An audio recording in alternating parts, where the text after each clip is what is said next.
warahmatullahi wabarakatuh. Perkenalkan, di sini kami dari kelompok 6 MPIB yang akan menjelaskan psikologi pendidikan yang berjudul Teori Belajar Konstruktivistik. Di sini saya, Nur Hidayah, selaku pemateri pertama akan menjelaskan tentang poin A, yakni konsep dasar teori belajar konstruktivistik. Selamat menyaksikan.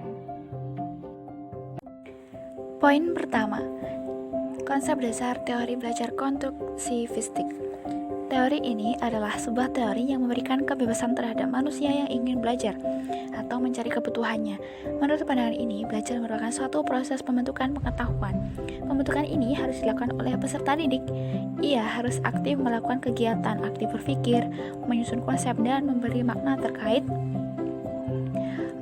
hal yang sedang dipelajari. Dalam proses pembelajaran ini melibatkan peran mahasiswa, peran guru atau dosen, sarana belajar, dan memerlukan juga yang namanya evaluasi. Nah, yang pertama, peran mahasiswa. Mahasiswa harus harus dikatakan aktif dalam kegiatan menyusun konsep dan memberi makna tentang hal yang dipelajari. Bagi teori ini, kegiatan belajar adalah kegiatan aktif mahasiswa untuk menemukan sesuatu dan membangun sendiri pengetahuannya. Jadi mereka harus membangun sendiri pengetahuannya melalui pengalaman-pengalaman mereka itu. Selanjutnya, peranan dosen atau peranan pendidik. Nah, mereka ini membantu agar proses pengonstruksian pengetahuan oleh mahasiswa ini berjalan lancar. Jadi pendidik tidak mentransfer pengetahuan yang dimilikinya, melainkan membantu mahasiswa untuk membentuk pengetahuannya sendiri.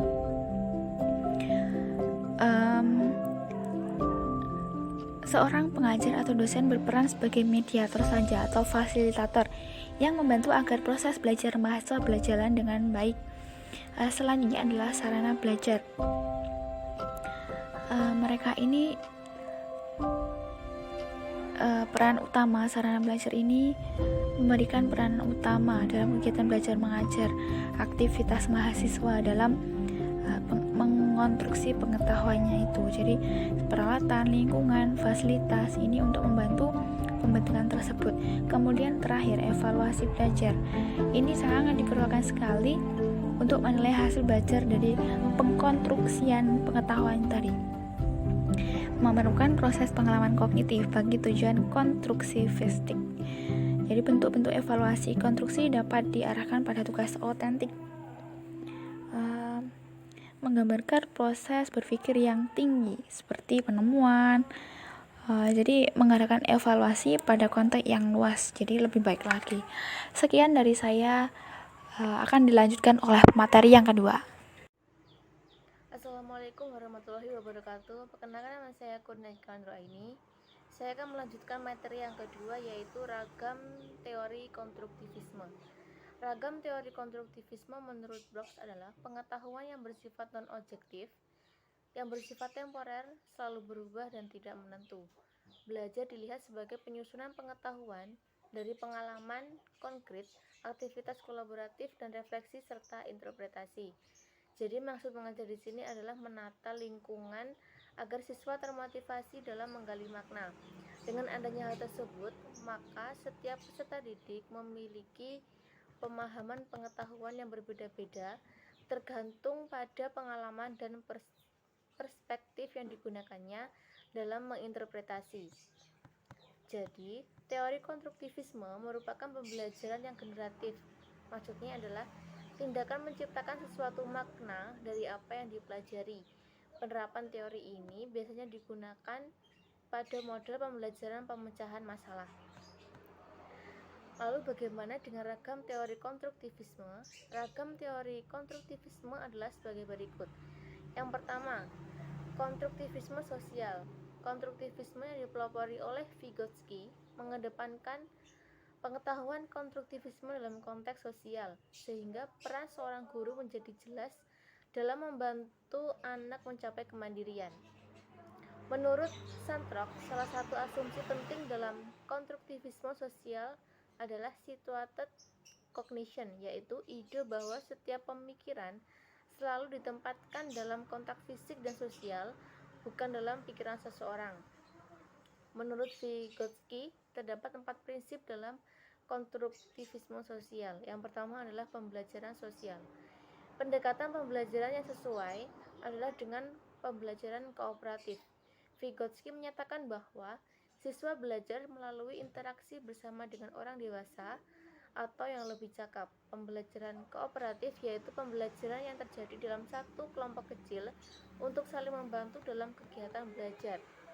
Kemudian prinsip teori konstruktivisme yang kedua adalah zone of proximal development. Siswa akan menggunakan metode CPD apabila siswa tersebut tidak bisa memecahkan masalah sendiri. Bantuan atau support diberikan agar siswa mampu mengerjakan tugas atau soal yang lebih rumit. Apabila materi yang diberikan di luar CPD, maka terdapat dua kemungkinan yang akan terjadi. Yang pertama, materi tersebut kurang menantang sehingga terlalu mudah dalam menyelesaikannya. Kedua, materi yang disajikan terlalu tinggi dibandingkan kemampuan awal sehingga anak kesulitan dalam menyelesaikan masalah tersebut. Kemudian, yang ketiga adalah cognitive apprenticeship, proses yang digunakan seseorang pelajar untuk secara bertahap memperoleh keahlian melalui interaksi dengan pakar. Dan prinsip yang terakhir adalah pembelajaran termediasi. Vygotsky menekankan pada scaffolding, yaitu bantuan yang diberikan oleh orang lain kepada anak untuk membantunya mencapai kemandirian. Bantuan yang diberikan guru dapat berupa petunjuk, peringatan, dorongan, menguraikan masalah dalam bentuk hal lain yang membuat seorang anak tersebut memiliki sikap kemandirian. Kemudian, ragam teori konstruktivisme yang kedua adalah teori kognitif Brunner. Proses belajar lebih ditentukan oleh cara guru mengatur materi pembelajaran dan bukan ditentukan oleh mahasiswa. Proses belajarnya melalui tahap-tahap berikut ini. Yang pertama adalah inaktif. Aktivitas peserta didik memahami lingkungan. Dan yang kedua adalah ikonik. Peserta didik melihat dunia melalui gambar-gambar dan visualisasi verbal. Yang ketiga simbolik. Peserta didik memahami gagasan-gagasan abstrak. Mungkin cukup sekian materi yang dapat saya sampaikan. Untuk materi selanjutnya akan disampaikan oleh teman saya. Sekian, terima kasih. Assalamualaikum warahmatullahi wabarakatuh. Perkenalkan, nama saya Lina Murseha, NIM 2011942. Di sini saya akan melanjutkan presentasi dari pemateri sebelumnya, yakni tentang prinsip-prinsip teori belajar konstruktivistik. Prinsip pembelajaran konstruktivisme berpegangan pada pendaya-gunaan pikiran untuk secara aktif menghimpun dan membangun pengetahuan yang dicerna dalam pikirannya. Nah, selain itu, pengetahuan tidak dapat diterima secara sempurna jika hanya pasif menerima dari lingkungan belajar saja. Maka dari itu, seorang peserta didik harus aktif, baik itu dengan cara bertanya, mengamati secara aktif, maupun melacak dan menyusun sebagaimana apa yang telah diperoleh di dalam dan di luar kelas. Nah, menurut Cici Pel, prinsip-prinsip utama dalam konstruktivistik di dalam pembelajaran di kelas, yakni ada beberapa. Yang pertama, the best learning is structured learning. Seorang pembelajar mampu memecahkan masalah, menjalankan tugas, belajar materi baru dalam suatu konteks yang bermanfaat bagi pembelajar dan berkaitan dengan dunia nyata. Yang kedua, pembelajar dalam proses belajarnya mendapatkan scaffolding yang bisa datang dari guru atau teman dalam mengembangkan pemahaman atau keterampilan barunya.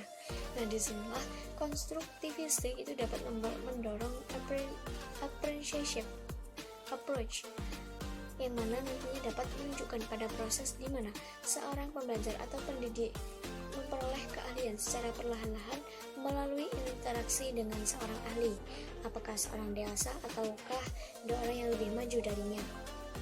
Nah, prinsip yang ketiga, yakni mengaitkan semua kegiatan belajar ke dalam tugas atau problema yang lebih besar.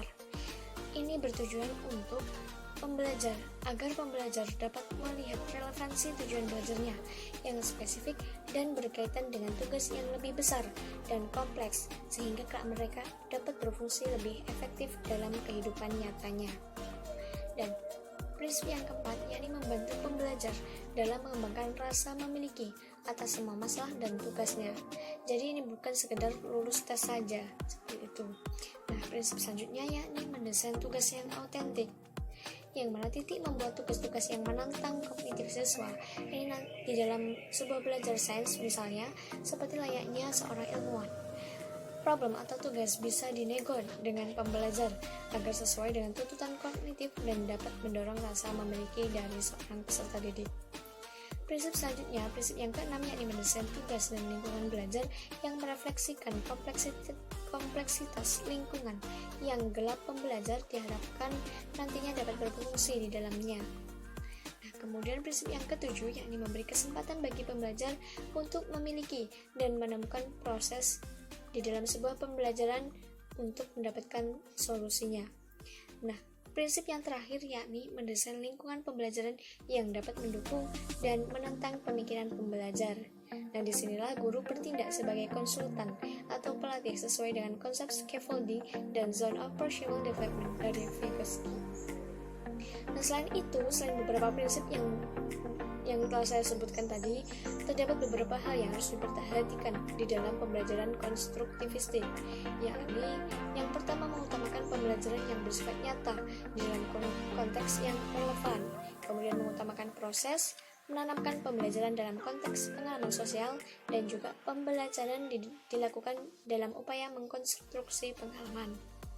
Nah, mungkin cukup itu yang dapat saya sampaikan. Selanjutnya akan dilanjutkan ke materi yang lain. Sekian dari saya. Wassalamualaikum warahmatullahi wabarakatuh. Perkenalkan, nama saya Gandhi dari MPIB. Saya akan melanjutkan poin D tentang kekurangan dan kelebihan teori belajar konstruktivistik. Menurut Novitasari, kelebihannya yang pertama yaitu pembelajaran berdasarkan teori belajar memberikan kesempatan kepada siswa untuk mengungkapkan gagasan secara eksplisit dengan menggunakan bahasa siswa sendiri dan berbagai gagasan dan dengan temannya. Yang kedua, memberikan siswa kesempatan untuk berpikir tentang pengalamannya yang dapat mendorong berpikir positif, kreatif, dan imajinatif. Yang ketiga, memberikan kesempatan siswa untuk mencoba gagasan baru agar siswa terdorong untuk memperoleh kepercayaan diri dan akhirnya memotivasi siswa untuk menggunakan strategi belajar.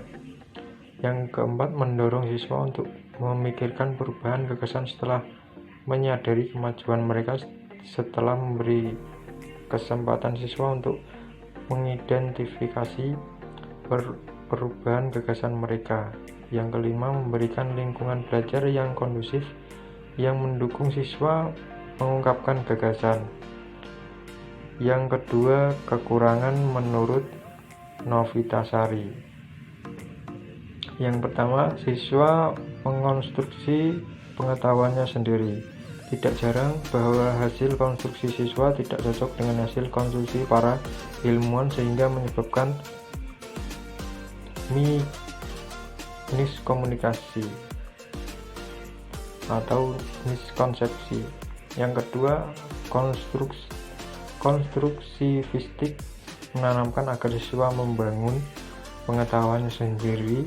Hal ini membutuhkan waktu yang sangat lama dan setiap siswa memerlukan penanganan yang berbeda. Yang ketiga, situasi dan kondisi tiap sekolah berbeda karena tidak semua sekolah memiliki sarana dan prasarana yang dapat membantu kreativitas dan keaktifan siswa. Demikian, terima kasih. Wassalamualaikum warahmatullahi wabarakatuh.